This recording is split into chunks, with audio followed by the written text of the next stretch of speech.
Hi, it's me again with Corel Draw Tips and Tricks, and this is part two of this. But I thought, and even in his question, he asked how you could reproduce this. So I don't know if he meant how could you reproduce this line. This would be really pretty easy, a couple of good steps.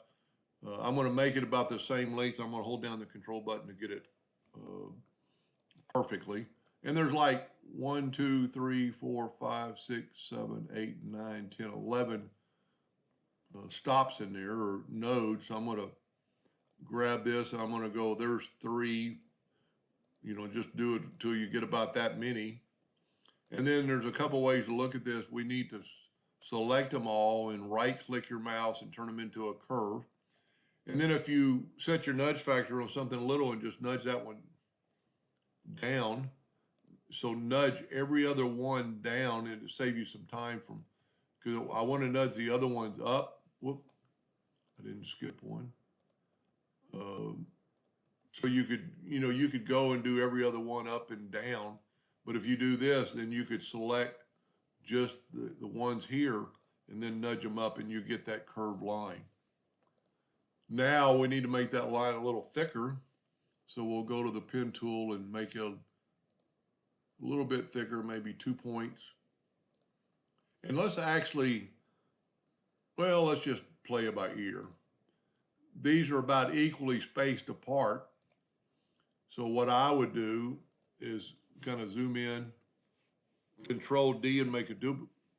Okay, he's got his duplicate set on 5 millimeters, which is 0.25, I guess. So set that on 0. And then let's set our nudge factor on that 1 millimeter.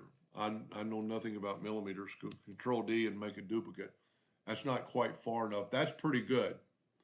We're not as smooth as those other ones, just because I picked more nodes, but it's doing the same thing. And then Control D and just Control D to your heart's consent. And then to do what we did in the other video, boy, that's almost bad on your eyes. Go to Object and group that, because then when you have to group it as if you're gonna, let's go all caps. Let's type in font this time. Let's make it a pretty big, and then let's make it impact, which is a big font. Whoop. Sometimes Corel does that. But if you've already selected, impact should be up top. So we can make this a little bit bigger. And then you could do it with an outline or not an outline. But we could go back minus front like we did before, and you get that effect. You could actually take this and left click, right click an outline.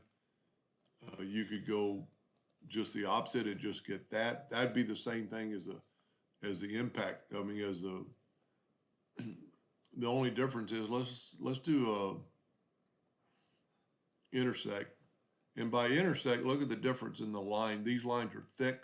And like before, if we will make this nudge, let's make our nudge now like 5 millimeters. And if we'll make a duplicate of that and nudge it down, really I don't like that. I know nothing about millimeters, so let's go 20. Make a duplicate of the text, nudge it down a couple of times, and then let's intersect it. And we get that, and we can move that out of the way. And then you can do the same thing with just nudge it down a couple of times and over, and you get an outline around your font. And like before, you can change the thickness of the outline to maybe even be closer to that thickness of the line. So let's go 4 points. Nope, that's getting the lines. Let's cancel that out. And let's just grab the line itself, which is a hairline. And let's go that 2 points. Double click on your pen tool, go to 2 points, and now your outline is the thickness of that item. They did a pretty good job. I just had too many nodes, too much space, so I didn't get a good curve like this is. But that looks still pretty good. Anyway, I hope that helped a little bit. Thank you for watching.